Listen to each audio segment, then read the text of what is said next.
అత్యంత అధునాతన artificial intelligence కూడా ప్రోగ్రామర్లను భర్తీ చేయలేదని మైక్రోసాఫ్ట్ సహా వ్యవస్థాపకులు బిల్ గేట్స్ అన్నారు.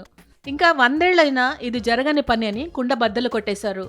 కోడింగ్కు ఎంతో క్రియేటివిటీ అవసరమని, ఏఐతో అది సాధ్యం కాదని వ్యాఖ్యానించారు.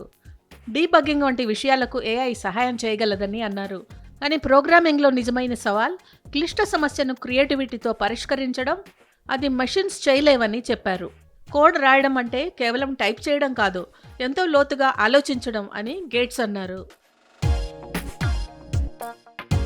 అభివృద్ధిలో టెక్నాలజీ ఎన్ని కొత్త పుంతలు తొక్కినా ప్రోగ్రామింగ్కు మాత్రం మనుషులే అవసరమని బిల్ గేట్స్ చెప్పారు. క్రియేటివిటీ, సిచ్యువేషన్కు తగ్గట్టుగా మారడం వంటివి ఏఐ చేయలేదన్నారు. 2030 నాటికి ఏఐ దాదాపు 85 మిలియన్ ఉద్యోగాలను భర్తీ చేస్తుందని, అదే సమయంలో 97 మిలియన్ల కొత్త ఉద్యోగాలను సృష్టిస్తుందని వరల్డ్ ఎకనామిక్ ఫోరం అంచనా వేస్తున్న సమయంలో బిల్ గేట్స్ వ్యాఖ్యలు ప్రాధాన్యత సంతరించుకున్నాయి.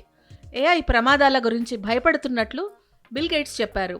అయితే తెలివిగా వాడుకుంటే ఏఐ ఉత్పాదకతను మెరుగుపరుస్తుందని, ప్రజలకు మరింత ఖాళీ టైం మిగులుతుందని స్పష్టం చేశారు. ఈ ఏడాది ప్రారంభంలోనూ ఏఐపై గేట్స్ కీలక వ్యాఖ్యలు చేశారు. కోడింగ్, ఎనర్జీ, బయాలజీ వంటి రంగాల్లో ఏఐ ముప్పు తక్కువగానే ఉంటుందని అన్నారు.